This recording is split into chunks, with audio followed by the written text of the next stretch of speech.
할렐루야. 오늘은 지난 시간에 이어서 요엘서를 공부해 보도록 하겠습니다. 요엘의 역사적 배경을 보면은요, 요아스가 남유다를 통치하던 이 시기에 아수르가 근동 지역의 강대국으로 등장하기 이전 시대로서 팔레스틴 지역에서는 남북 이스라엘과 베니게, 블레셋, 에돔이 서로 팽팽하게 견제하고 있었고요. 남쪽에는 애굽이 강대국으로 자리 잡고 있던 시기였습니다. 이러한 때에 갑작스런 메뚜기 재앙과 극심한 재해가 겹쳐서 발생을 했어요. 이에 백성들은 불안과 공포에 떨게 되었고, 이 같은 재앙의 원인이 무엇인가에 대해서 강한 의문을 품게 되었습니다. 하나님은 요엘 선지자를 통해 이 같은 재앙의 궁극적인 원인이 남유다 백성들의 불신앙과 죄악에 있음을 지적하고요, 회개를 촉구하게 하셨습니다. 본서에는 이 죄악에 대해서 전혀 언급하지 않고 있지만 요아스의 선왕 아달랴의 바알 숭배의 조장으로 말미암은 각종 죄악과 성전 제사를 소홀히 한 것 등을 가리키고 있는 것입니다. 이 요엘서의 저자는요, 요엘이에요. 요엘의 이름의 뜻은 여호와는 하나님이시다 그러거든요. 이 여호와는 하나님이시다라는 이름을 가진 요엘이 이 책을 썼는데, 이 제목의 뜻은 역사 속에서 하나님의 주권적인 섭리를 강조하는 책의 내용과 잘 맞는다 그랬어요. 요엘서의 책의 내용은 회개의 필요성과 중요성이 내포되어 있습니다. 이 요엘이란 사람은요, 부두엘의 아들 요엘이라는 사실 외에 더 알려진 것이 없습니다. 구약 성경에서 요엘이란 이름이 12번이나 나와요. 그런데 이 요엘서와는 아무 관련이 없어요. 요엘서와 사도행전을 제외하고는 요엘에 대한 언급이 없거든요. 유다와 예루살렘에 대한 관심으로 볼 때 유대 지역에서 살았던 것은 분명합니다. 요엘이란 이름은 신앙 고백의 의미를 지니고 있으며, 우상 숭배가 만연했던 당시에 이와 같은 신앙은 경건 그 자체를 의미하고 있습니다. 지금도 예수 믿는 사람들이 아이를 낳으면요, 하람이, 하나님의 사람이야, 하람이, 또 하은이, 또 바울이, 사도 막 이렇게 짓잖아요. 그거는 정말 사도처럼 살아라, 바울처럼 살았으면 하는 그 부모의 그 소원이 담겨져 있잖아요. 아마 이 요엘의 부모님도 그랬던 것 같아요. 그 바알 숭배, 우상 숭배가 아주 만연하던 그 시대에 그래도 정말 이 부모님들은 아이를 낳아서 이름을 지을 때에 여호와는 하나님이시다 이렇게 이름을 지으면서 다시 한번 상기할 수 있도록, 이 이름을 부르면서 상기할 수 있도록 그렇게 하셨던 것 같습니다. 그래서 우상 숭배가 만연했던 당시에 이와 같은 이름을 짓는 이 신앙은 경건 그 자체로 본다.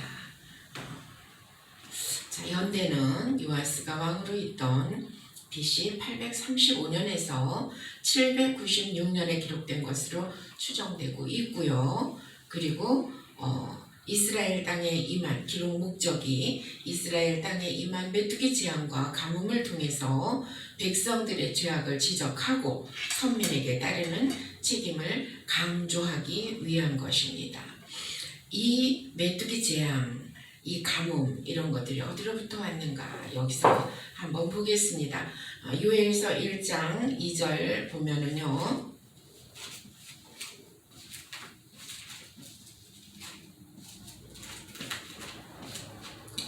찾아놨어야 되는 건데 죄송합니다. 요엘서 1장 2절부터 6절까지 보면 이런 말씀이 있어요. 늙은 자들아, 너희는 이것을 들을지어다. 땅의 모든 거민아, 너희는 귀를 기울일지어다. 너희의 날에나 너희 열조의 날에 이런 일이 있었느냐? 너희는 이 일을 너희 자녀에게 고하고, 너희 자녀는 자기 자녀에게 고하고, 그 자녀는 후 시대에 구할 것이니라. 팥종이가 남긴 것을 메뚜기가 먹고 메뚜기가 남긴 것을 느시 먹고 느시 남긴 것을 황충이 먹었도다. 무릇 취하는 자들아 너희는 깨어 울지어다. 포도주를 마시는 자들아 너희는 곡할지어다. 이는 단 포도주가 너희 입에서 끊어졌음이니 한 이족이 내 땅에 올라왔음이로다. 그들은 강하고 무수하며 그 이는 사자의 이 같고 그 어금니는 암사자의 어금니 같도다. 이렇게. 그래서 이 재앙이 어디로부터 왔는가, 또 선민에게는 어떠한 책임이 따르는가 하는 것을 강조하기 위해서 기록했습니다. 특징은요, 사도행전을 신약의 성령전이라고 한다면 본서 요엘은요 구약의 성령전이라고 칭할 수 있습니다. 그럴 만큼 성령 강림에 대해서 강조하고 있죠. 이는 신약시대에 이르러 오순절 성령 강림 사건으로 말미암아 성취됐거든요. 그래서 본서에서 선포하고 있는 여호와의 날의 심판과 회복에 대한 약속은 궁극적으로 종말에 있을 최후의 심판과 하나님 나라의 완성을 예표하고 있는 것입니다. 그래서 요엘서 2장 18절에 보면은요, 그때에 여호와께서 자기 땅을 위하여 중심이 뜨거우시며 그 백성을 긍휼히 여길 것이다. 그러니까 하나님은 그 범죄한 하나님의 백성들을 끝까지 버리지 못하시고 다시 그들의 그 상황을 볼 때 정말 한재와 메뚜기 때의 그 재앙으로 인해서 고생하는 그들을 보면서 하나님은 다시 또 중심이 뜨거워진다 그랬어요. 회복시켜주고 싶은 거죠. 그래서 21절에도 보면요, 하나님의 그 중심이 뜨거우셔서 그 백성을 긍휼히 여기시는데 땅이여 두려워 말고 기뻐하라 즐거워할지어다. 여호와께서 큰 일을 행하셨음이로다.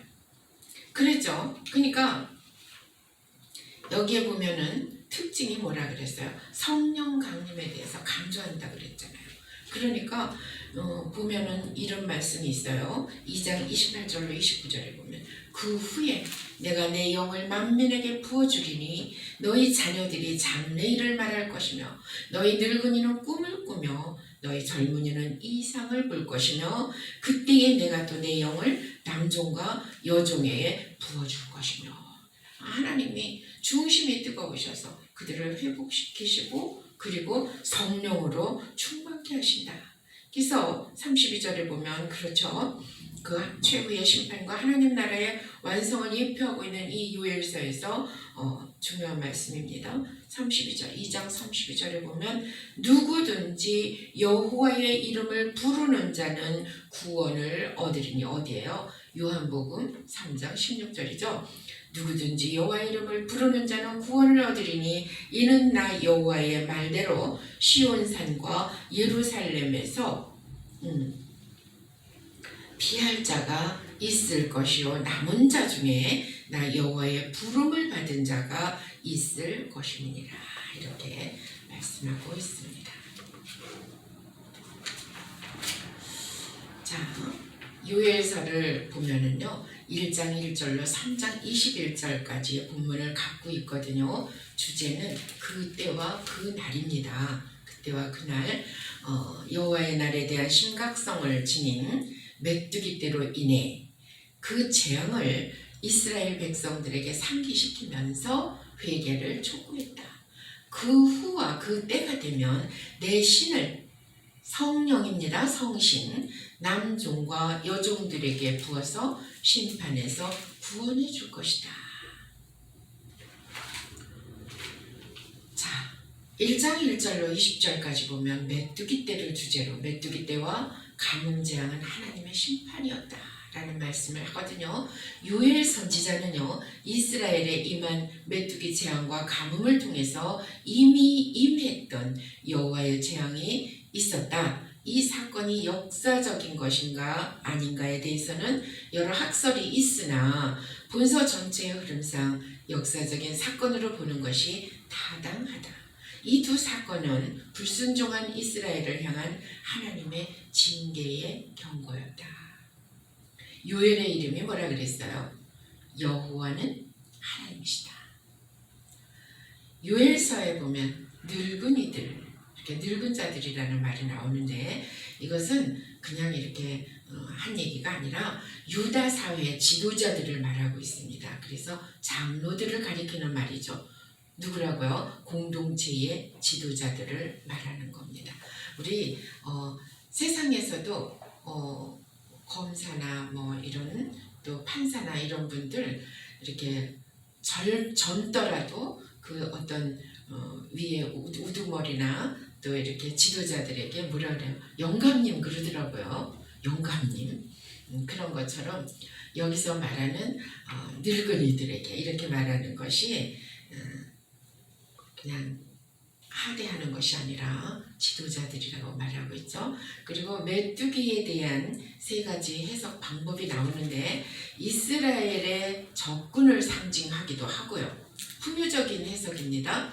적군을 상징하기도 하고 당시 실제적으로 메뚜기를 통한 재앙이 있었다고 합니다. 그것은 뭐예요? 문자적인 해석으로 요엘서에는 나오고 있습니다.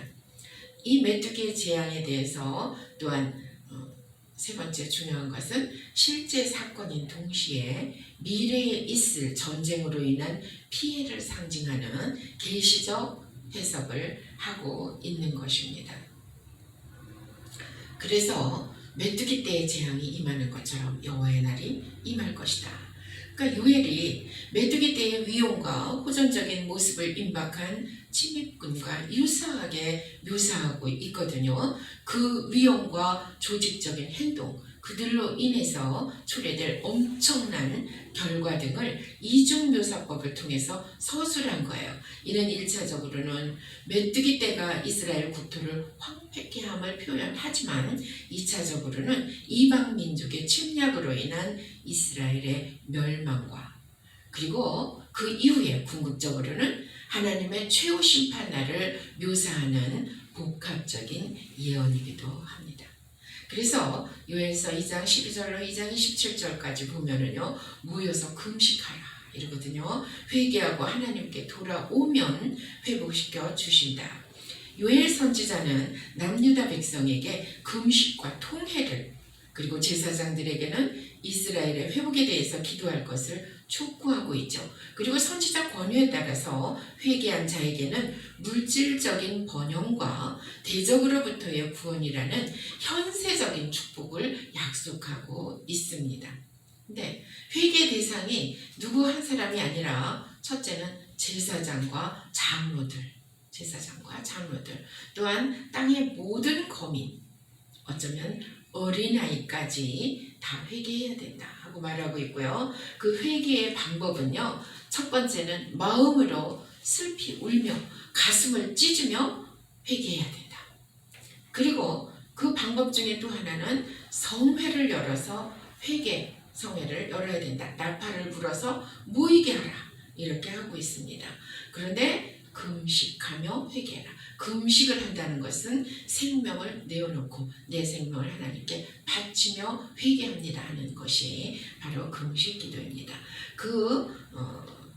요엘서에 나타난 회개의 결과와 하나님의 위로가 여기 잘 나와 있어요.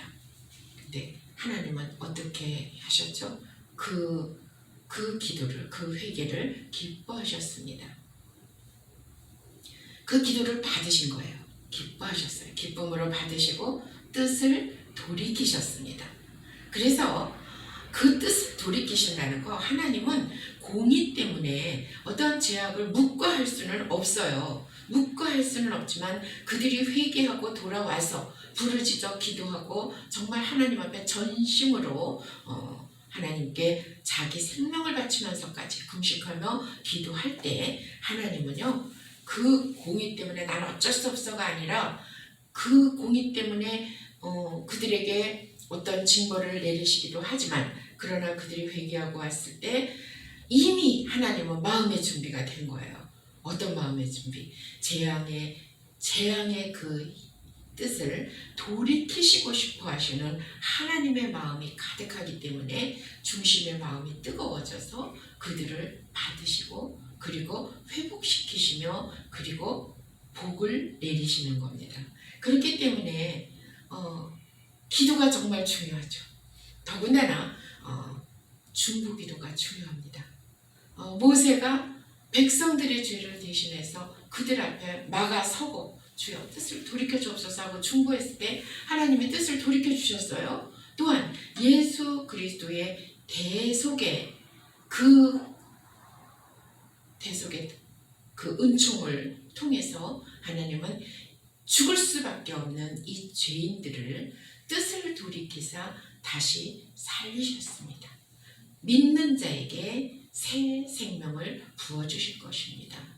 이제 우리도 그걸 알고 우리의 간구가 하나님의 어떤 분노하시는 하나님 안타까워하시는 그 안타까움 때문에 정말 회초리를 들 수밖에 없는 이 상황에서 우리의 중보, 우리의 간구를 통해서 하나님 뜻을 돌이켜주세요. 우리를 회복시켜 주옵소서 하고 기도하는 것이 필요합니다. 자, 이들의 회개와 기도를 기쁨으로 받으신 그 하나님께서는 2장 28절 32절을 보면요, 약속하셔요. 내 영을 부어주시겠다고. 그 후에 성령이 만민에게 임할 것이며 남은 자를 구원하시겠다고 약속하시는 거예요. 이스라엘의 회개에 대한 하나님 응답의 약속입니다. 하나님께서 그 백성을 긍휼히 여기셔서 기쁨과 즐거움을 누리게 하시며 영영의 수치를 당치 않게 하실 것이다. 이스라엘에 대한 종말의 축복 약속은 말세의 하나님께서 만민에게 성령을 부어주시며 누구든지 여호와의 이름을 부르는 자에게는 구원을 베풀어 주신다는 그 약속을 하신 것입니다. 그 본문에 나타난 성령 강림과 관련된 약속들이 있죠. 그것은 첫 번째, 세계 만민에게 임할 것이다. 성령이 세계 만민에게 임할 것이다. 남녀노소 구분 없이 모든 사람에게 임할 것이다. 그리고 물 붓듯이 임할 것이다. 꿈과 이상을 함께 갖게 할 것과 여호와의 이름을 부르는 자에게 임할 것이다. 재앙의 날에는 시온 곧 예루살렘에 피하는 자에게 임할 것이다. 성령 받은 자는 무서운 재앙의 날에 구원받게 할 것이다. 이렇게 말씀하고 있습니다. 하나님의 약속입니다. 여호와의 날에 절정을 이루는 마지막 때에는요, 불신 백성들은 심판하셔요. 그 이적을 하늘과 땅의 피와 불과 연기 기둥으로 보이실 거고요. 그것은 무슨 뜻이냐면 하나님의 대심판이 이르기 전에 있을 전쟁으로 말미암은 그런 재앙입니다. 여호와의 크고 두려운 날, 이렇게 2장 31절에 있죠. 그것은 여호와의 크고 두려운 날, 것을 안 믿는 자에게는 두려울 것입니다. 무서울 것입니다. 그러나 믿는 자에게는 은총입니다. 그래서 그 크고 두려운 날은 은총이 아닌 심판을 의미하는데, 열방에 대해서는 심판하겠죠. 이스라엘을 열국에 흩어지게 하고 이스라엘 땅을 나누어 가지고 제비 뽑아 백성을 취하고 인신매매하고, 또 이방에 대해서 두론과 시돈과 블레셋의 죄에 하나님의 백성을 오랫동안 미워하고 하나님에 대해서 적시했고, 유다와 이스라엘 자손을 헬라 자손들에게 팔았고요. 그래서 그들은 보응을 받았어요. 유다 자손의 노예가 되고 유다 자손의 손에 의해 먼 나라 곧 스바 사람들에게 다시 팔리우리라는 보응을 받았어요. 또한 세계의 심판, 그것은 하늘과 땅이 진동되리로다 하는 해와 달과 별이 그 빛을 거둔다 하는 전쟁을 의미하고요. 하늘과 땅이 진동되리니 하는 것은 저주예요. 애굽은 황무지가 되고 에돔은 황무한 들이 되고, 그 원인은 유다 자손에게 강포하고 무지한 피를 흘리게 했다는 거죠. 그래서 이렇게 크고 두려운 날이 굉장히 무서운 그런 심판이지만, 그러나 믿는 자들에겐 축복이라 그랬죠. 믿는 자에게는 어떠한 축복인가? 여호와의 이름을 부르는 자는 구원을 얻으리라. 예루살렘에서 피할 자가 있을 것이다. 그리고 미래적으로는 구원의 완성이에요. 여호와가 백성의 피난처가 되고 이스라엘 자손은 산성에 거할 것이다. 그 축복은 다시는 이방 사람이 그 가운데로 못 다니게 될 것이며 산들은 단 포도주 젖을 낼 것이고 시내는 다시 흐르며 여호와의 전은 샘이 흘러 시딤 골짜기까지 이르리라. 이런 축복을 주시는 겁니다. 그래서 마지막 3장 1절로 21절에 여호와의 날 성취에는 이런 말씀이 있는 거죠. 출애굽 시 하나님은 이스라엘을 대신해서 가나안 족속을 물리쳐 주셨잖아요. 말세에도 그분은 주의 백성을 대적하는 백성을 멸절하실 것이며, 그러니까 내 자녀를, 내 백성을 힘들게 하는 자들은 하나님께서 그들의 대적이 되셔가지고 하나님께서 그들의 행동을 하나님을 대적하는 걸로 받으시고 그들을 어떻게 한다? 멸절하실 것이다. 그러므로 여호와의 날은 이방 세력에게는 슬픔과 멸망의 날이겠지만 주의 백성에게는 해방의 날이다. 이처럼 대적에 대한 승리뿐 아니라 의에 대한 상급까지 약속됨으로써 그날은 성도들에게 갑절로 기쁜 날이 될 것이다. 아멘. 결국 본장은 당시 주변 국가로부터 끊임없이 시달림을 받고 있던 유다에 대한 위로임과 동시에 사탄과의 영적 전투를 치르고 있는 오늘날의 성도들에게 큰 힘이 되고 있습니다. 자, 마지막 결론 보겠습니다. 주의 날은 요엘 신학의 핵심이다. 요엘은 그 전통적인 용어를 사용하여 자연적 재앙을 해석했다. 하나님께서는 죄를 결코 묵과하지 않으신다. 왜? 공의의 하나님이시기 때문에 바로 오든 늦게 오든 심판은 확실하다. 하나님께서는 종종 자연을 수단으로 심판하시기도 하는데 바로 요엘의 시대에 그렇게 하셨다. 한편 요엘은 성경의 다른 저자들과 마찬가지로 사람들이 하나님께 불순종하고 그리고 신실치 못한 삶을 살 때에 전 우주가 고통을 당한다고 가르친다. 아우 주여, 지금 우리 전 우주가 고통당하고 있죠. 바이러스 때문에. 창세기 3장 17절과 18절, 로마서 8장 22절과 23절을 보세요. 그러므로 어떤 죄라도 가볍게 다룰 수는 없습니다. 그것은 전 우주적 영향을 끼치기 때문이죠. 그러나 하나님은 은혜로우시고 자비가 많으신 분입니다.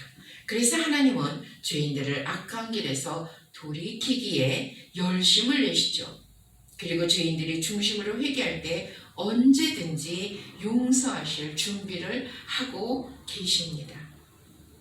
한편 하나님과 백성의 관계가 바로 회복되면은요, 사람뿐만 아니라 돼지도 치유돼서 기쁨을 누린답니다. 아멘. 그래요. 수고하셨습니다.